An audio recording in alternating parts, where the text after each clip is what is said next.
Hello, today I'm in Audi A4.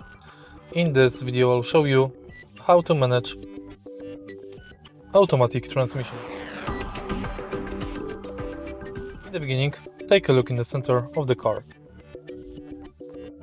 Firstly, press brake. To switch from parking to reverse, press button located on the side of the transmission lever. Push it, this time without the button, to select neutral and drive. Once you are in drive, you can push the whole gearbox right to manually change gears.